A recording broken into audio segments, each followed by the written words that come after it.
नमस्कार दोस्तों, मैं जुगल किशोर आप सबका अपराध की कहानी के नए एपिसोड में आपका सबका स्वागत करता हूं। दोस्तों, आप सब हमारे साथ जुड़े हुए हैं।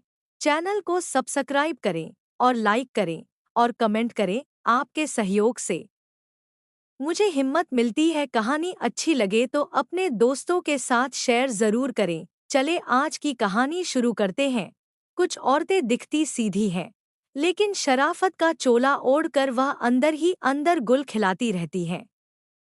एक बेटे की माँ कमलप्रीत भी ऐसी ही थी, पर जब तभी उसकी सच्चाई सामने आई तो तब तक उसका घर उजड़ चुका था। मार्च 2019 2018 की सुबह कमलप्रीत कौर अपने पति हरजिंदर सिंह से यह कहते हुए घर से निकली थी कि उसके मायके में किसी की तबीयत खराब है, इसलिए वह राहुल को लेकर वहां जा रही है। पत्नी की यह बात सुनकर हरजिंदर ने कहा, ठीक है, हो आओ। ज्यादा परेशानी वाली बात हो तो तुम मुझे फोन कर देना, मैं भी पहुंच जाऊंगा। हाँ, तुम्हारी जरूरत हुई तो फोन कर दूंगी, और कोई ज्यादा चिंता वाली बात नहीं हुई तो 2 दिन में वापस लौट आऊंगी, कमलप्रीत बोली। मूल रूप से पंजाब के जिला पटियाला के गांव बल्लोपुर की रहने वाली थी कमलप्रीत। करीब 12 साल पहले जब वह 19 बरस की थी, तब उसकी शादी हरियाणा के गांव गणौली के रहने वाले हरजिंदर सिंह से हुई थी। यह गांव जिला अंबाला की तहसील नारायणगढ़ के तहत आता है। शादी के ठीक 1 साल बाद कमलप्रीत ने एक बेटे को जन्म दिया, जिसका नाम राहुल रखा गया। इन दिनों वह गांव के सरकारी स्कूल में 5वीं कक्षा में पढ़ रहा था। हरजिंदर का अपना खेती-बाड़ी का काम था, जिसमें वह काफी व्यस्त रहता था। कमलप्रीत घर पर रहते हुए चौके चूल्हे से लेकर सब काम संभाले हुए थी। जो भी था, सब बड़े अच्छे से चल रहा था। पति पत्नी में खूब प्यार था। दोनों में अच्छी अंडरस्टैंडिंग भी थी। दोनों अपने बच्चों का भी सलीके से ध्यान रखे हुए थे। काफी दिनों से राहुल पिता से कहीं घुमा लाने की जिद कर रहा था, तो पिता ने उससे पक्का वादा किया था कि वह उसके इम्तिहान खत्म होने के बाद उसे 2 दिन के लिए घुमाने शिमला ले चलेगा। मगर पेपर खत्म होने के अगले रोज ही उसे अपनी मां के साथ नानी के यहाँ जाना पड़ गया।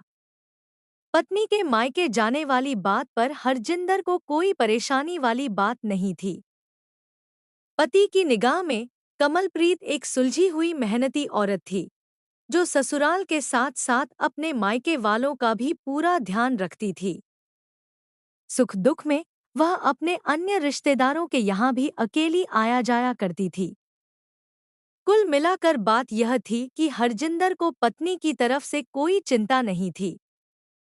इसलिए जब वह 19 मार्च को बेटे के साथ मायके के लिए घर से अकेली निकली तो हरजिंदर ने कोई चिंता नहीं की। उसी रोज शाम के समय हरजिंदर ने पत्नी को यूं ही रूटीन में फोन करके पूछा, हाँ कमल, पहुंचने में कोई परेशानी तो नहीं हुई? बल्लोपुर पहुंचकर तुमने फोन भी नहीं किया?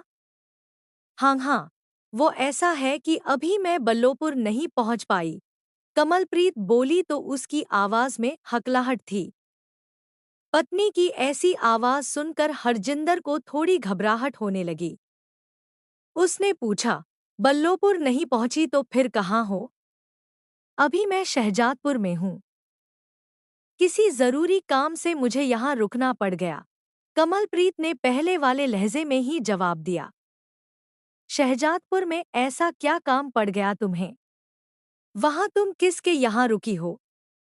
सब ठीक तो है ना? बताओ, कोई परेशानी हो तो मैं भी आ जाऊं क्या? सब ठीक है, घबराने वाली कोई बात नहीं है। अच्छा, मैं फ्री होकर अभी कुछ देर बाद फोन करती हूँ, तब सब कुछ विस्तार से भी बता दूंगी।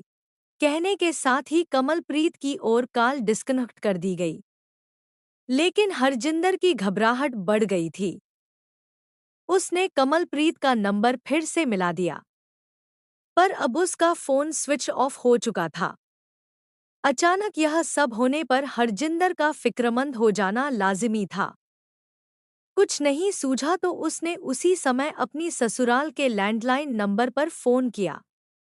यहाँ से उसे जो जानकारी मिली, उससे उसके पैरों तले की जमीन सरक गई। ससुराल से उसे बताया गया कि यहाँ तो घर में कोई बीमार नहीं है और न ही कमलप्रीत के वहां आने की किसी को कोई जानकारी थी। अब हरजिंदर के लिए 1 मिनट भी रुके रहना संभव नहीं था। उसने अपनी मोटरसाइकिल उठाई और शहजादपुर की ओर रवाना हो गया। रास्ते भर वह कमलप्रीत को फोन भी मिलाता रहा था, पर हर बार उसे फोन के स्विच ऑफ होने की ही जानकारी मिलती रही। आखिर वह शहजादपुर जा पहुंचा। पत्नी और बच्चे की तलाश में उसने उस गांव का चप्पा चप्पा छान मारा, मगर पत्नी और बेटे राहुल के बारे में कोई जानकारी नहीं मिली। वहां से वह मोटरसाइकिल से ही अपनी ससुराल बल्लोपुर चला गया। कमलप्रीत को लेकर वहां भी सब परेशान हो रहे थे। इसके बाद तो हरजिंदर सिंह और उसकी ससुराल वालों ने कमलप्रीत व राहुल की जैसे युद्धस्तर पर तलाश शुरू कर दी, मगर कहीं भी दोनों मां बेटे के बारे में जानकारी हाथ नहीं लगी। 19 मार्च 2018 का दिन तो गुजर ही गया था, पूरी रात भी निकल गई।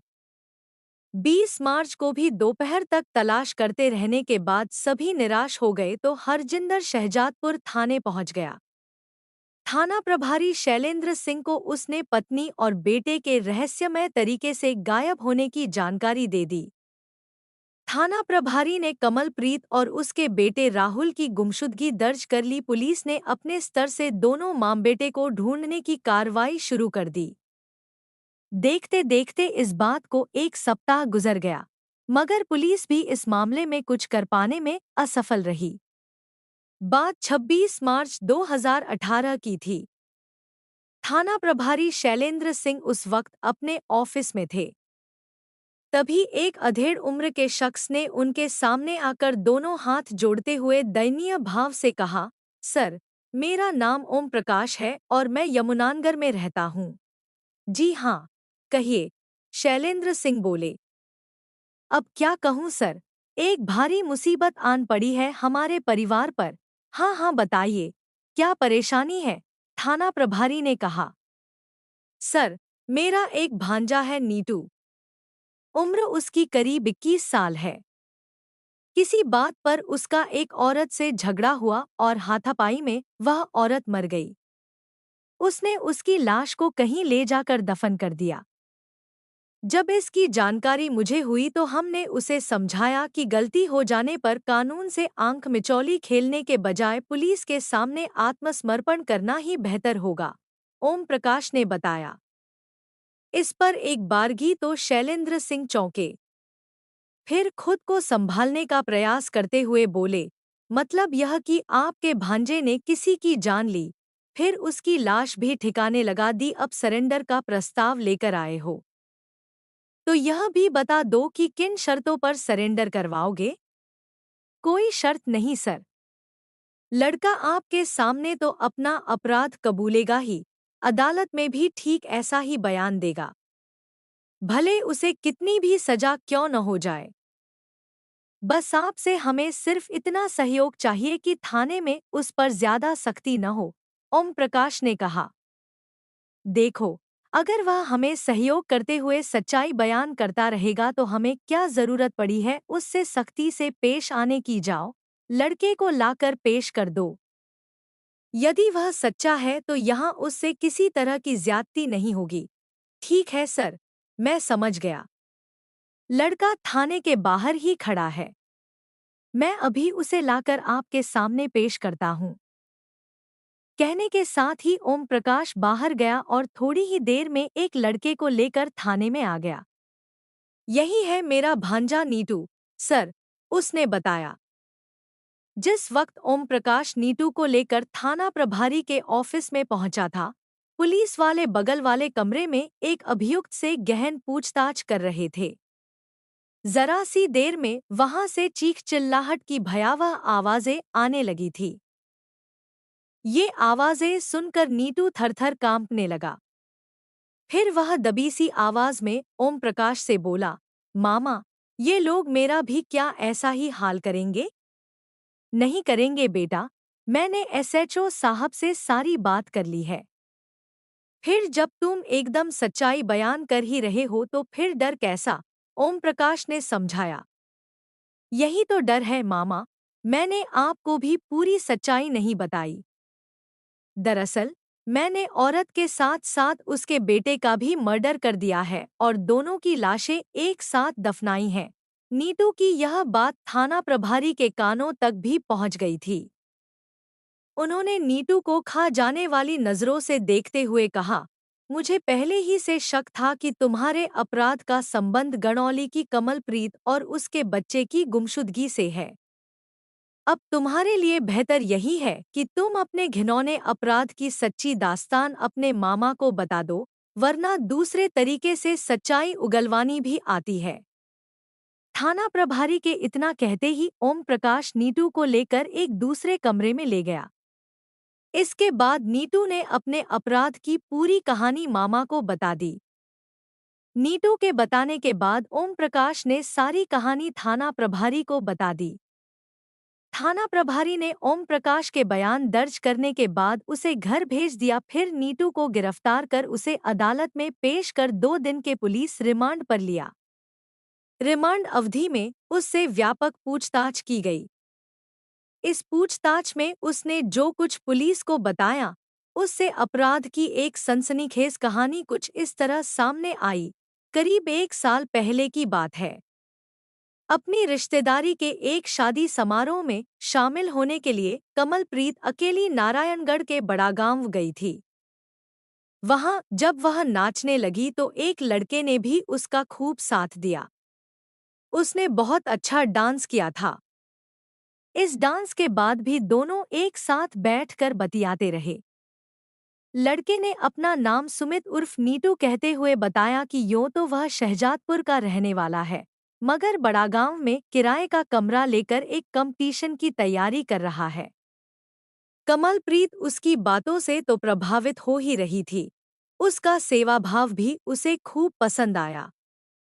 कमलप्रीत तो थकहार कर एक जगह बैठ गई थी।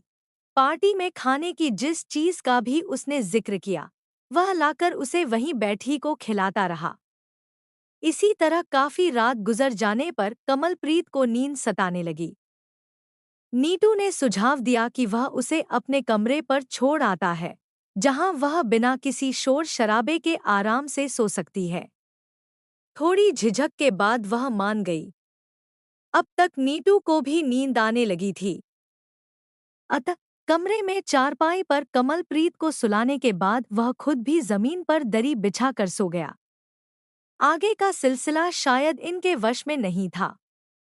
रात के जाने किस पहर में दोनों की एक साथ आंखें खुलीं और बिना आगे पीछे की सोचे दोनों एक दूसरे में समा गए। कमलप्रीत से नीटू 10 साल छोटा था, अतः उस मिलन के बाद कमलप्रीत उसकी दीवानी हो गई। इसके बाद यही सिलसिला चल निकला। दोनों किसी न किसी तरीके से कहीं न कहीं मौज मस्ती करने का तरीका निकाल लेते।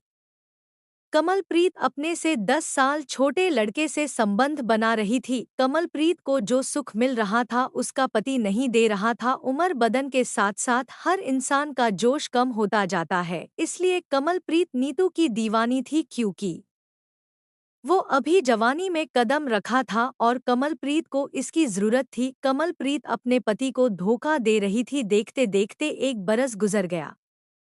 अब कमलप्रीत ने नीटू से यह कहना शुरू कर दिया था कि वह अपने पति को तलाक देकर उससे शादी कर लेगी। मौज मस्ती तक तो ठीक था। कमलप्रीत की इस बात ने उसे नीटू को परेशान कर डाला।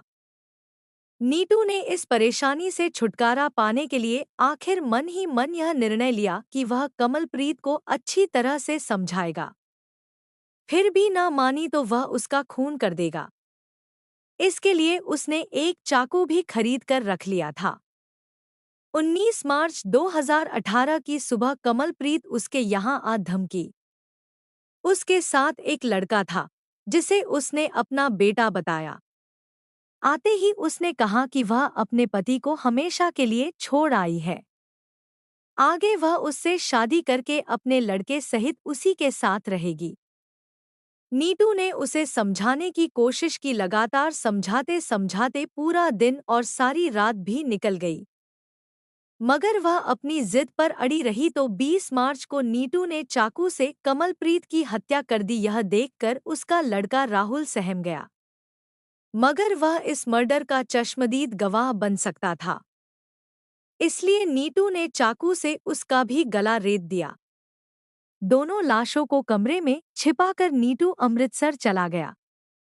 वहां गोल्डन टेम्पल में उसने वाहेगुरु से अपने इस गुनाह की माफी मांगी। रात में वापस आकर बड़ागाम के पास से गुजर रही बेगना नदी की तलहटी में दोनों लाशों को दफन कराया। इसके बाद वह अपने मामा के पास यमुनानगर चला गया, जिन्होंने उसे पुलिस के सामने सरेंडर करने का सुझाव दिया था। पुलिस ने उसकी निशानदेही पर न केवल चाकू बरामद किया बल्कि दोनों लाशें भी खोज ली, जो जरूरी कार्रवाई के बाद पोस्टमार्टम के लिए भेज दी। कस्टडी रिमांड की समाप्ति पर नीटू को फिर से अदालत में पेश करके न्यायिक हिरासत में अंबाला की केंद्रीय जेल भेज दिया गया था। दोस्तों, आपको कहानी अच्छी लगी हो तो चैनल को सब्सक्राइब जरूर करना और लाइक कमेंट भी कर देना। आपका लाइक और शेयर मुझे हिम्मत देता है। कल फिर आपसे मिलेंगे एक और नई कहानी के साथ। तब तक अपना ख्याल रखें। धन्यवाद।